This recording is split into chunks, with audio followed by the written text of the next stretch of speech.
کریم صلی اللہ علیہ وآلہ وسلم کے دور مقدسہ میں ہی، دور ظاہریہ میں ہی بہت سارے دین اسلام کے خلاف گروہ، جماعتیں، تنظیمیں یا مذاہب تھے، اور اسی طرح کے مختلف فرقے نبی پاک صلی اللہ علیہ وسلم کے جب اعلان نبوت کے اعلان کے بعد بھی منظر عام پر آتے ہیں۔ ان میں سے ایک خاص طور پر طبقہ مدینہ منورہ میں مشہور ہوا، جس کو منافقین کی جماعت کہا جاتا ہے۔ اس کے علاوہ اور بھی بہت سارے چھوٹے چھوٹے گروہ پیدا ہو گئے تھے دین اسلام کے خلاف۔ تو ان ساری چیزوں کا تعارف کروانے کا مقصد ہے کہ آج جس دور میں ہم زندہ رہ رہے ہیں، ہم سمجھتے ہیں کہ شاید فرقے یا دین اسلام کے خلاف لوگ آج کے دور میں ہی ہیں۔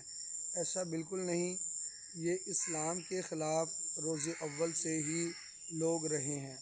اور یہاں پہ میں ایک اور چیز واضح کر دوں کہ دین اسلام فقط نبی کریم صلی اللہ علیہ وآلہ وسلم کے دور سے ہی نہیں ہے، بلکہ حضرت آدم علیہ السلام جب دنیا پر آئے ہیں تو انہوں نے دین اسلام ہی اپنی اولاد کو بتایا ہے، اور خود بھی دین اسلام کے مطابق زندگی گزاری ہے۔ آج جو کتابوں میں لکھا ہوا ہے نا کہ دنیا کا پہلا مذہب ہندو مت یا یہودیت ہے، وہ سب جھوٹ ہے۔ دنیا کا سب سے پہلا مذہب اسلام ہے۔